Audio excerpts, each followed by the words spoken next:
I'm going to start with the title poem of Killing It because it's possibly my favorite poem ever written. So here goes. This is called Killing It. My folks say hoping's good, but it'll never save you because in our Ohio, the best you'll get is broke televangelists and ravenous churches.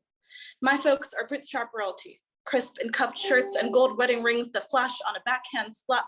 I was the prodigal daughter and then a prodigy, the child mothers prayed for, spelling bee queen, good at silence. In town, they say we don't deserve our breath, but we call ourselves holy anyway, because even gods have short memories. All my friends are bored waitresses who fold tips in their skirts like scriptures and touch up smudged lipstick at the altar of convenience store bathrooms. We line our cheeks with drive-through grease and never talk about our bodies, wait in the back seat for a damp God. Like all good disciples, we are grateful for our unmaking. We neon, we bleeding, leaving one by one for the red-eye shift. I don't let things be faded in poems. My folks believe in lotteries, not failures. The opposite of dead is exemplary. They believe this every time they abandon me kneeling at their beauty, their model, their myth. My folks know all that is holy is only a failure of distance. White man far enough away turns to God. Sometimes when people say I'm killing it, I remember everything exemplary I know or ever will traces back to a small girl on the floor playing please, please, make them see me.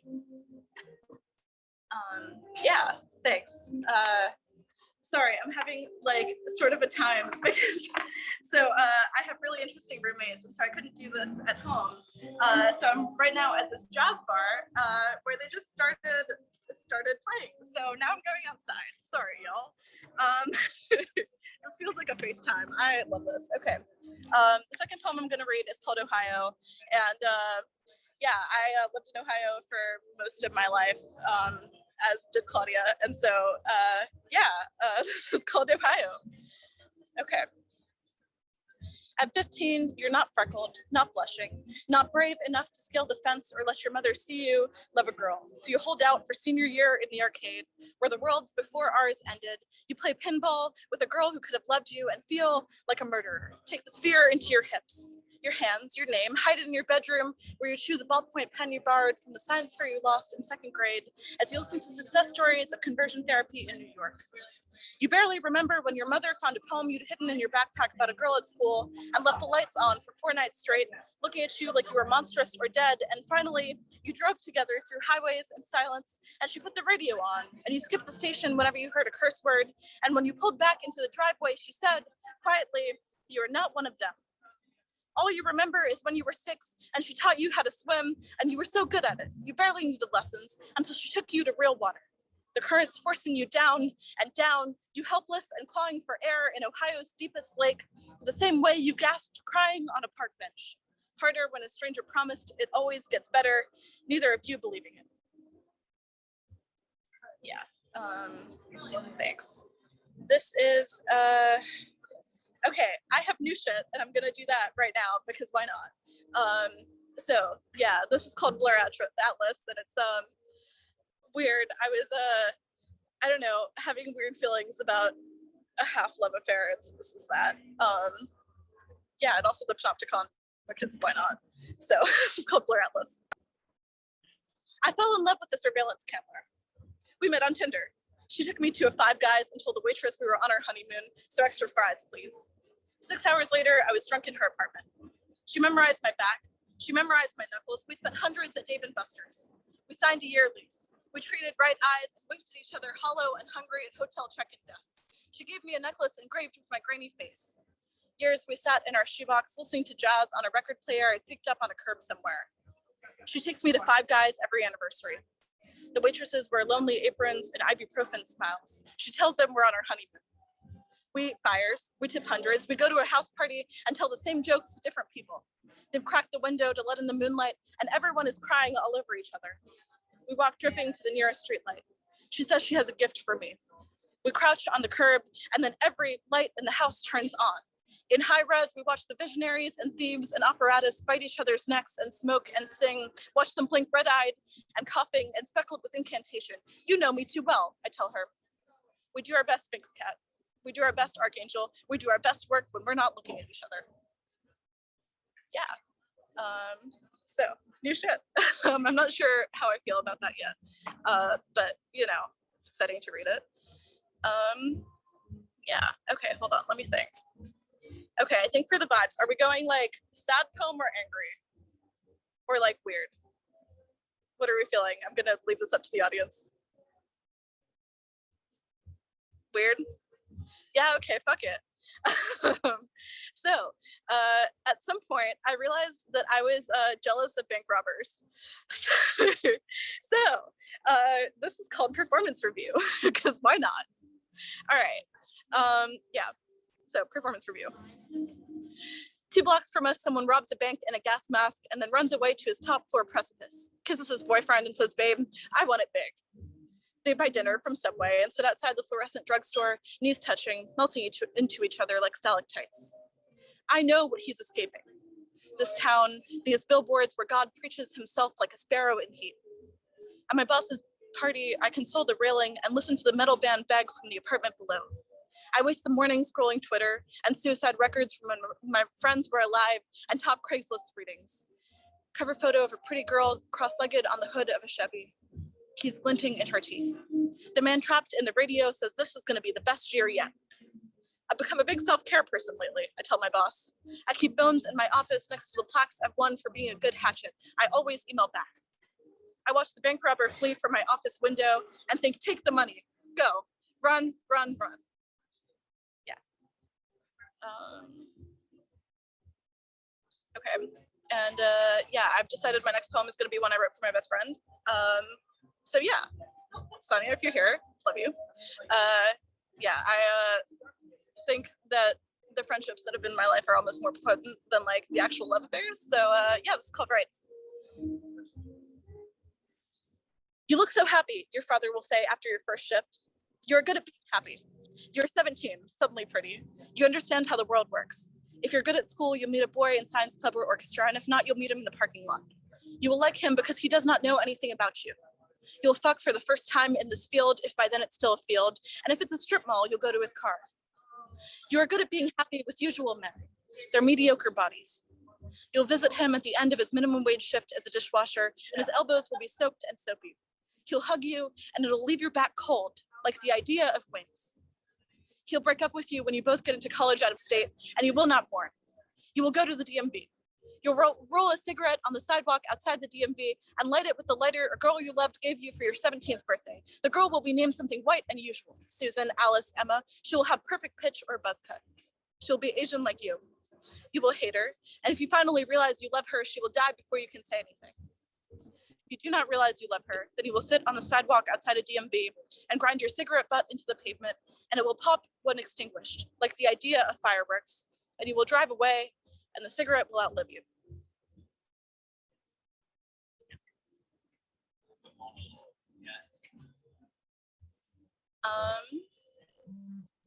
Yeah, I don't know how much time I have left, so if y'all want to tell me about that, that'd be great, because I have no internal sense of time. As I keep going, this poem is called Ghost Town, Ohio, and it was published in Kenyon Review like 2 years ago. It's like the one poem I wrote when I was 16 that I actually don't hate now. So, you know, I'm 18 now, and it's been weird like having an archive of my growing up on the internet. But yeah, so, you know, this is called Ghost Town, Ohio. 1 second, I'm gonna close the door because the jazz band is really going and I love them, but maybe not for right now, so. All right, I hope that is better. Okay, this is called Ghost Town, Ohio. Anything can be a spinning tire, or anything can be a dead end speckled with spit, or anything can be a memorial if you look hard enough. So I name this town, the hunger of its dogs. I search for scuff marks on the statues, take them as evidence of the living. Hear the rain against an abandoned roof and think of the water on my father's hands 10 years ago, his head bent in the sink after a day at the hospital, scrubbing and scrubbing until his skin dissolved. Like him, I entered the horizon and promised to keep quiet. I circled the nap where my parents grew up, circled the town begging for someone to reply. I bless the doe sleeping on the road before I see she's full of bullets. I whispered my name in a church and called the echo my ancestor. Angel smacking her lips on the hard syllables. The dogs bark but do not get up to beg. My father gave me the posture of a guillotine, ready always for the warriors. I have an accent in every language. This town doesn't remember it was once a town. My father on the phone wants to know what I'm looking for. Yeah. So apparently I have more time. So I'm gonna do another round of new ship. So, you know, yeah, I literally just wrote this morning. So, you know, I'm very much workshopping it with y'all because I feel like I trust this group now. And yeah, I don't know. It's this is after Gabrielle Bates, and it's about this. I've been having a weird series of dreams about like being an awful mother to my kids, even though I don't have kids or like intend on having kids, anything like that. So yeah, this is after one of those dreams. It's called Girl Rest. I love how easy it is with you, he said. I trapped my blood in my mouth. I was visited by dreams of his children. When I went out, it was to the grocery store to see mothers grafted to their sons, mouths adorned with burnt sugar. When I came back, our sheets were still white and smelled newly of gasoline. Every night in dreams, I birthed his child in a theater. Are you shackled by lust? Asked a letter from the church. Yes. Our child had dry lips. I touched them and sobbed. The answer is yes. If I'd told him, maybe his silence would have meant something. Instead, he had his ease and I had split ends, the state of Maine, a body like a room I only sometimes inhabited. In the last dream of our daughter, she burned to death in a hotel pool. Light frayed through the water, toward the doorway, where I held a steel chisel to the soft part of my chest. You want to know when I stopped running from the terrible thing and instead invited it into my body. It was not that summer, but years later, as the dentist pulled my useless tooth and I walked drenched through the swamps of my hauntings. I traced the lines in my stomach back to my baby's corpse, found not skin, but pollen. So there is that. I think I have room for like 1 to 2 more. So I'm gonna do the one poem of mine that has been circulated to people who don't read poetry. And it was on Tumblr for a little bit, and I don't know, I think it was like important for me to make in terms of like me struggling with the ethics of including so much violence in my poems, given that like, I don't know, a lot of my brain is expressed in violence and I wasn't sure about the ethics of that. So yeah, that's where we're at. So this is called Inside Every Poem You Can Hear Muffled Screams. Hold on, the train is going, as you can probably hear. I am in Bushwick right now, so, you know. Okay, inside every poem you can hear muffled screams. We're gonna outspeak the J train, so, you know, God complex, let's go. I like to eat my shadow. I like to stick my hand out the window and choke the first bird that flies by until it turns flimsy in my fist, melts dead to the ground. I like birds. I steal my ancestors' ghosts from clotheslines and wave them as if they're sudden flags. I don't remember why. I invent yet another universe where I'm hunted to great applause. Someone else dies, and it must be a poem. Maybe with blood, maybe screams, maybe a mother and child at a dining table, and the child is wailing, but you never see their hands, never their bodies. I like to stand outside my body and set her on fire. Watch her wrap her thumbs around her throat, break skin, but barely. I wonder if the dead know we are writing about them. I wonder if the missing girl wanted to be a symbol. I worry that to be a poet is to sit and wait for beautiful things to die.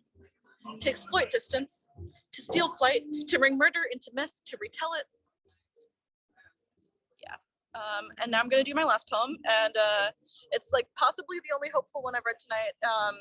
And it's about learning to accept gentleness, given that like for a lot of my life, I've associated, I don't know, living a free life and like feeling escaped with the opposite of gentleness, you know, lethality. I just deeply wanted to be lethal for a little while. I only wore spikes. I wouldn't like wear anything that wasn't black, you know. I had like, and I'm obsessed with our punk siblings, but like, I don't know, in my head I'm not one of them. I'm just figuring out a route to gentleness that feels natural for me. So yeah, hopscotch, let's go. I was a god like any other, startled by my hands, poised to spring, landed on the edge of 7, elbows inscribing pavement, my shoelaces unraveling. I stole curse words from the boys, slipped them between hops on a street that looked like a postcard with the back blank, shutters claimed by daisies. In Ohio, all my favorite birds died of blunt force trauma against glass doors. The good men wore white shirts and choked the cleanest women in the sedan to church. We played hopscotch until our scraped knees hurt worse than the whistle of a switch, worse than the thwack of firewood, worse than our torn hides in the basement, breathing. The teacher kept rulers sharp in her desk, warm for our knuckles. We snuck chalk to paint the game out back, drew footprints like weapons. How long ago was it that I realized this town would never love me back? Girls went into alleys and did not come out. Girls went into churches and did not come out, and I was not scared, more quiet. Hopscotching to the next year, the sun spinning like a phonograph. And we prayed, but only to the physical. The switch, the boys in empty stadiums, the men who took us out behind the shed wielding wood they cut themselves. Oh, they were good men, almost worthy gods, damned if they've ever let a girl talk back. BLP, do I have room for one more poem? Because I accidentally read the wrong poem. It's fine if not. Yes, go for it. Go for it. Okay. Love y'all. Okay. Sorry, I did an entire spiel and then read the wrong poem. I'm doing great. So here's another poem about childhood games, I guess. This is called Pine Street. There's a game we used to play called Mercy. Someone twisted your arm back so tendons almost bolted through skin. The boy whispered in my ear, call Mercy. You know you're just a girl. I'll stop if you call. Just do it. I fought gasps until everyone else surrendered to the sidewalk, until a scream swelled through my throat, until streetlights smeared into dropped dimes. I swear, I waited the longest of anyone. 8 years later, an old woman on the same street said, you're so strong, I don't know how you do it. Cupped her hands on my forehead, passed them through my translucent form as if to give a blessing, her breath rising sour into my mouth. I was admired, though I was not loved, an image of the girl, but never the girl. The holy men said, your life is a battle you win through prayer, amen. And the entire pew stood as if to attention, tears bleeding outward. I could never leave that street. And when all the poplars shriveled up, I painted them forest green. I hid my gentleness like a wound. And so, when I glimpsed something, a deer, flashing through those wooded backyards, those tiny metallic sparks, of course I assumed it had to be a dagger. What wouldn't you believe to be victorious? I mean, alive. I scurried off into the smallest burrows to fight alone, orphaned myself and called it liberation, left my body at the altar of anything that flinched. The dirt liked blood, and I learned it. Returned on my knees, studied how to hold a shout, my arms unhinging, watched as I was buried, the dark so full of writhe, a knife sutured to my throat, something weak in me, beginning, generously, to cry. Yeah, so that's all I've got. Thank you so much. Yeah, my second chapbook comes out with BLP, which was like my ultimate dream press for like my entire life, in September. And we're 8 pre-orders for my goal. So yeah, would love it if you pre-ordered it. Yeah, thank you for being so gracious and like holding space for me. It's been incredible. Sorry for the jazz band, or I don't know. Thanks for the jazz band. Yeah, it's been great, but love y'all.